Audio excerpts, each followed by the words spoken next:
Hi, I'm wearing a sweater. Let's get started.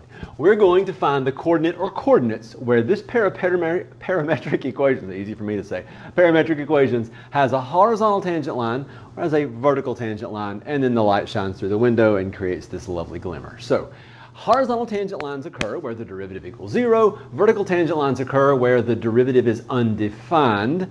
I don't want to say indeterminate, but undefined in the sense that we have a denominator that is equal to 0 in this context. So we are going to find the derivative of this. When we do, we grab a blue pen.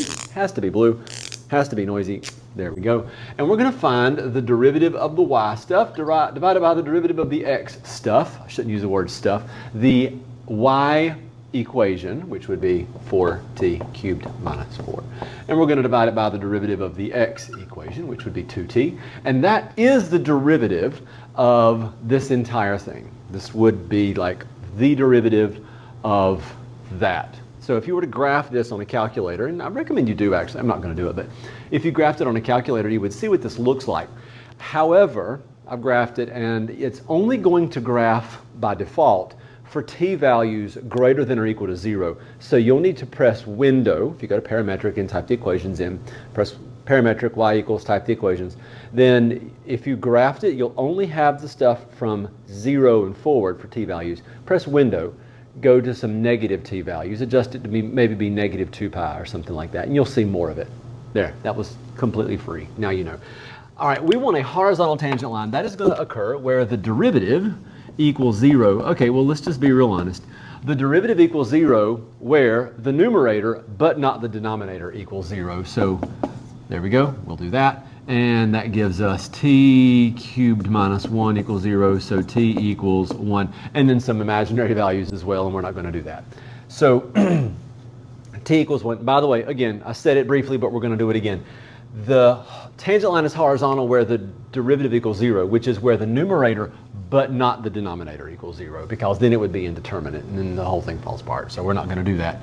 But t equals 1 would make the numerator but not the denominator equals 0. So t equals 1 is the t value where we have a horizontal tangent line. So horizontal tangent line occurs at, well, t equals 1. Well, where's that? Well, when t equals 1, let's find out. Actually, let's write this in a separate place. I'm going to put my final answer over here. We'll put it in blue. My final answer will be in blue, right there. And what I want to do to find it is do x of 1 and then y of 1. And I'm just going to crank out these values. This can happen in your head, but I didn't want to do that and you not have the context for what's going on. So x of 1 goes here. That'd be 0.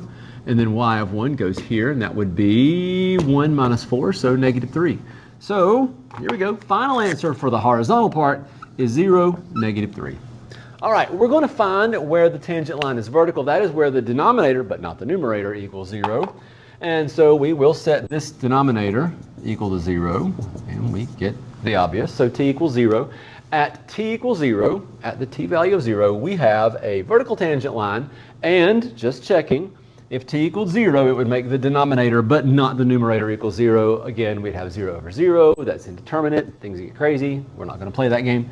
So we need x of 0, and that is something, and then y of 0, which is also something. And our final answer will be in blue. So let's plug a 0 in here. We're going to have negative 1. We're going to have a 0 here. It's going to give us 0. So at negative 1, 0, we have a vertical tangent line. And if you graph it, again, I said this earlier, but if you graph it, it'll make sense. You'll see how that sort of makes sense at those coordinates.